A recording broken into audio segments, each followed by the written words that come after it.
سلام، من اسکندر خواجه میرزاده شما را با مختصری رویدادهای دوشنبه 25 می آشنا میکنم. دادگاه نظامی گرنیزان شهر دوشنبه سرریاست قشون سرحدی کمیته دولتی امنیت ملی تاجیکستان را موظف کرد به سابق مرزبان قطاری شهبال میرزایف 117,000 سومانی جبران ضرر پرداخت نماید.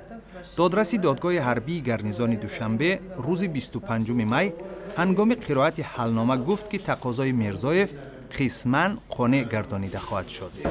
از حساب جوابگر سرریاست قشون‌های سرحدی کمیته دولتی امنیت ملی جمهوری تاجیکستان و پایده میرزایف شهبال نمونوی ضرر مالی به مبلغ 97,265 سومانی و 37 درم رویانده شود. از حساب جوابگر سرریاست قشون‌های سرحدی کمیته دولتی امنیت جمهوری تاجیکستان و پایده میرزایف شهبال نمونوی ضرر معنوی به مبلغ 20,000 سومانی رویانده شود. میرزایف که بر اثر لطوکوب همخدمتش معیوب شده است، از نیروهای مرزبان کشور 97,000 سومانی جبران ضرر مادی و 180,000 سومانی جبران ضرر معنوی خواسته بود. سود ضرر مادی رو پور رویاند، یعنی 97,000 رو با این قانیه. ولی در قسمت رویاندن ضرر معنوی که به مبلغ 20,000 من فکر میکنم که کم هست و مسئله آوردن شکایت کاساسیونی رو با میرزایف شهبال محاکمه میکنیم و به یک قرار میدیم. ماه مارس سال 2014 گردن شهبال میرزایف ساکن 23 ساله ناحیه اشت بعدی بدرفتاری یک همخدمتش سخت آسیب دید و او تا حال بیمار بستری است و مستقلانه راه رفته نمیتواند. عثمان غیرتوف سربازی که با مجروح نمودن شهبال عیبدار دانسته شد، سال گذشته به مدت 9 سال از آزادی محروم گشت. صبح 25 می در صرافی‌های پایتخت تاجیکستان قرب دلار امریکا در برابر پول ملی 14 سومانی ارزانتر شده 100 دلار با 640 سومانی برابر شد. یک روز پیش بر عوض 100 دلار صرافی‌ها از 652 تا 654 سومانی میدادند. مثلا ما میگیم از 640 است امروز، با ایو میگم بالان نمیگیریم یا که یکم چی میگیریم بیرون در بالان ده ما خودمون درک نداریم، کوچگی ها درک دارن که اونجا در بیرون و خوب بالان است دمو میدان هم میکنن نمیروند. در نیم سال اخیر این بار اول است که در تاجیکستان قرب دلار کاهش می‌یابد. سردار ریاست همکاری‌های بین المللی وزارت امور داخلی تاجیکستان میگوید که قضاوت درباره مکان بود و باش و یا به سوریه رفتن پلکون گلمراد حلیموف سردار عمان هنوز بر وقت است.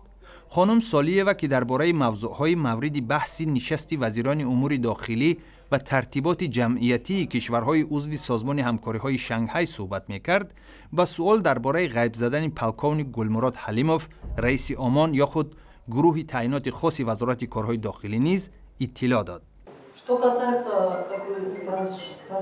در مورد یکی از پلکونیک‌های ما معلوماتی زید و نقیض و آواز زیاد است. خبرها زود عوض می‌شوند.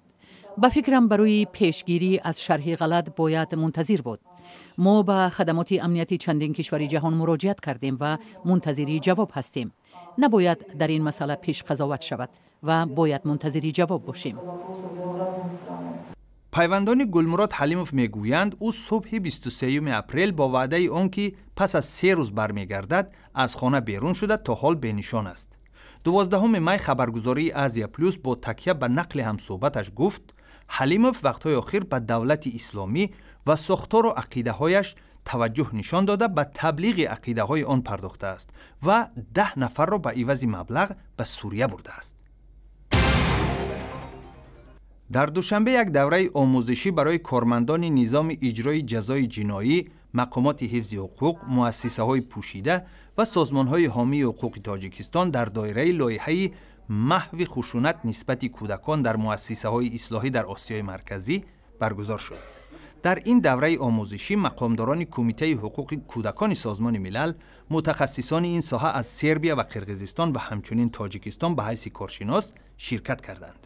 حالا در محبس‌های 3 کشور آسیای مرکزی، تاجیکستان، قزاقستان و قرقیزستان حدود 30,000 کودک و نورس برای ادای جزا نگهداری می‌شوند. با گفته مسئولان سازمان بین المللی اصلاحات محبس‌ها، در این کشورها به نورسان محبوس مناسبت دغلانه راه داده می‌شود.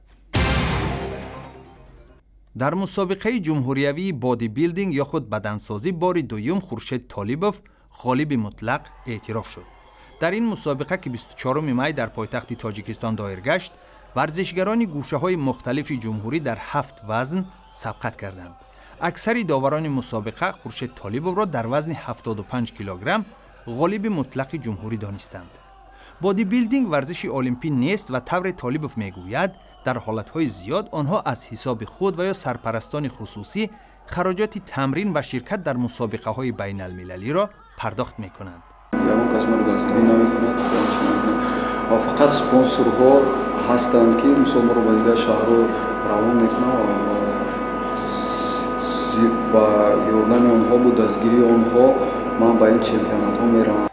مسابقه قهرمانی تاجیکستان در رشته بادی بیلدینگ از سال 2011 برپا می‌گردد و برای دریافت اخبار بیشتر در این باره و رویدادهای دیگری تاجیکستان و جهان با سامانه رادیوی آزادی و صحیفه‌های ما در شبکه‌های اجتماعی فیسبوک، یوتیوب و ادناکلاسنیکی تشریف آورید.